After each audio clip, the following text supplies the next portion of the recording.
Assalamualaikum warahmatullahi wabarakatuh. Hari ini kita akan membahas destilasi minyak bumi. Hasil pengolahan minyak bumi banyak kita jumpai dalam kehidupan kita sehari-hari. Contohnya LPG, pelumas, berbagai bahan bakar seperti Pertamax, Pertalite, solar, dan seterusnya, berbagai botol minuman, tas kresek, dan seterusnya. Sebelum melanjutkan, bagi yang belum subscribe, silakan subscribe untuk mendapatkan video terbaru.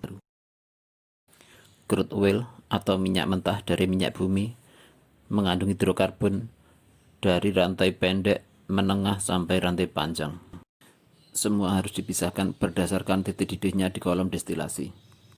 Berikut ini prosesnya. Minyak mentah diumpankan ke pemanas atau furnace sehingga sebagian menguap dan berubah menjadi campuran uap dan cairan. Campuran uap dan cairan dimasukkan ke bagian bawah kolom destilasi. Tempat umpan masuk suhunya paling tinggi, bisa mencapai 400 derajat Celcius. Komponen yang masih berupa cairan menjadi produk bottom.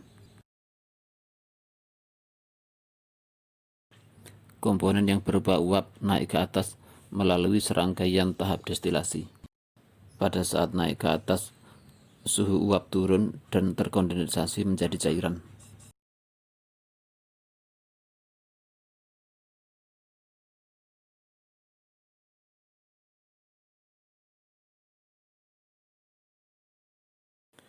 Produk atas dari destilasi berupa gas, dan produk bawah berupa cairan kental. Semua aliran produk ini berupa produk antara yang memerlukan pengolahan lebih lanjut untuk menjadi produk yang berguna.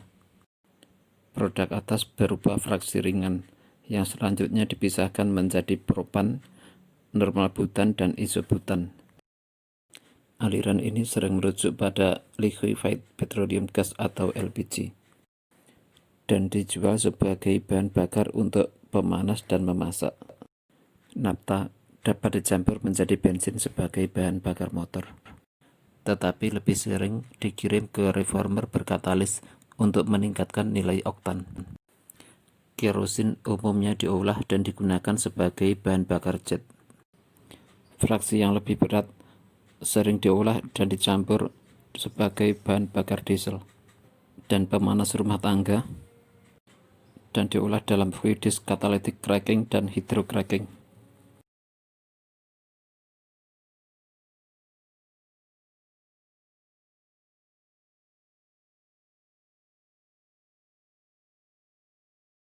Produk paling bawah kolom destilasi berupa aspal. Mari kita lihat versi lain. Penyulingan dimulai dari destilasi. Setelah lewat jenuh, minyak menguap. Uap diumpankan ke unit destilasi. Setelah naik ke atas dan suhunya turun, uap berubah menjadi cairan. Dengan menggunakan susunan tray, cairan dipisahkan berdasarkan titik didihnya. Fraksi ringan dan medium membutuhkan sedikit pengolahan sebelum bisa digunakan. Fraksi yang lebih berat membutuhkan pengolahan lebih lanjut supaya bisa digunakan. Lebih lengkapnya silakan simak video berikut.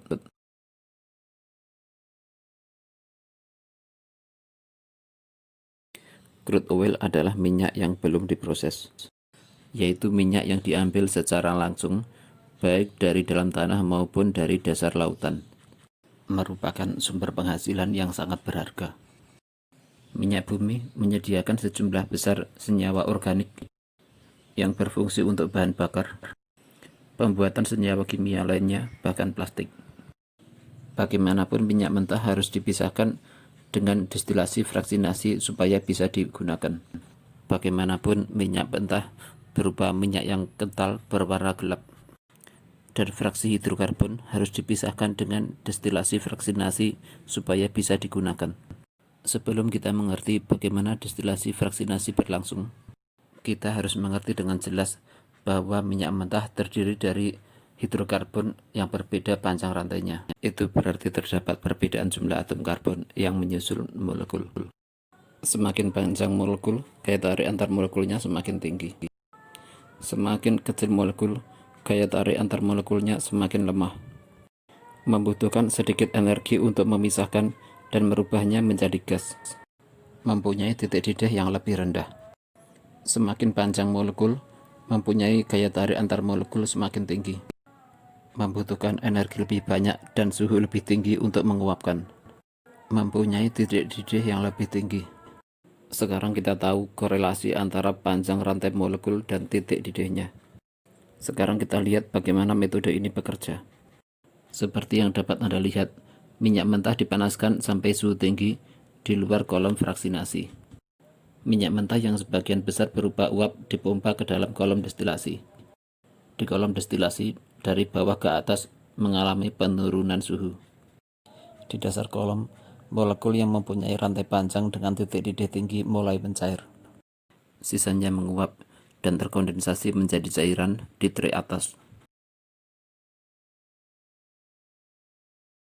Uap yang ke atas terhalang oleh bubble cap, laju alirnya turun, suhunya menurun, dan terkondensasi menjadi liquid di tray di atasnya. Molekul yang titik didihnya sangat rendah, yaitu di bawah 20 derajat, tidak terkondensasi.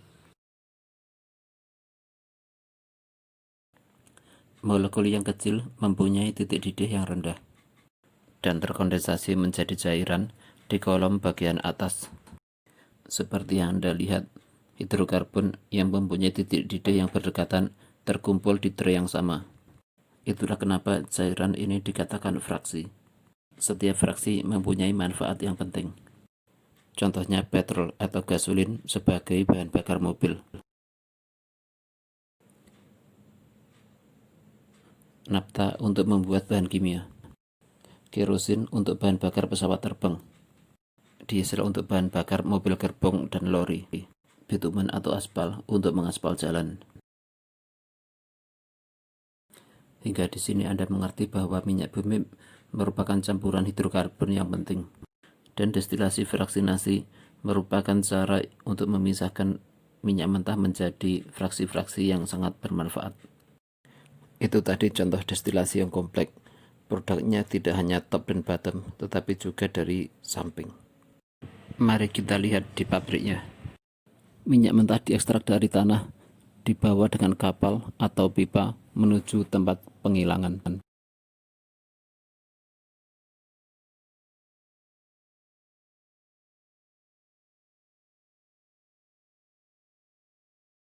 Itu spherical tank, heater, tower destilasi.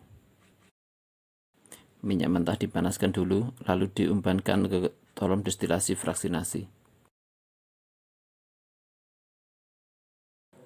Pada destilasi yang lebih sederhana, produknya diproses lebih lanjut untuk menghilangkan pengotor seperti sulfur dan memodifikasi sifat fisika dan kimianya supaya sesuai dengan spesifikasi produk akhir. Kemudian dicampur dengan komponen yang berbeda dan aditif, sehingga terbentuk LPG, gasolin, diesel, dan bahan bakar jet. Kemudian produknya disimpan di tangki besar dan siap dikirim ke pengguna akhir melalui pipa, rel kereta api, jalan, dan air. Bagaimanapun, penyulingan modern dapat berbuat lebih banyak. Kebanyakan proses modern di Eropa menggunakan proses yang rumit untuk mendapatkan manfaat lebih dari minyak mentah. Ini umumnya melibatkan destilasi vakum untuk residu atmosferik, diikuti cracking pada distilat, meninggalkan residu fraksi berat sedikit. Residu ini di-upgrade akhirnya menjadi batu arang. Walaupun penyulingan yang kompleks ini membutuhkan energi yang banyak, tetapi banyak gasolin dan gas oil yang diproduksi, dan mengurangi jumlah fraksi berat yang permintaannya di pasar sedikit. Produk siap didistribusikan. Kilang minyak modern menghasilkan produk yang ringan dan bersih, sesuai dengan tuntutan masyarakat modern, membuat hidup lebih nyaman, dan keuntungan yang berkelanjutan. Terima kasih sudah menonton, semoga bermanfaat. Wassalamualaikum warahmatullahi wabarakatuh.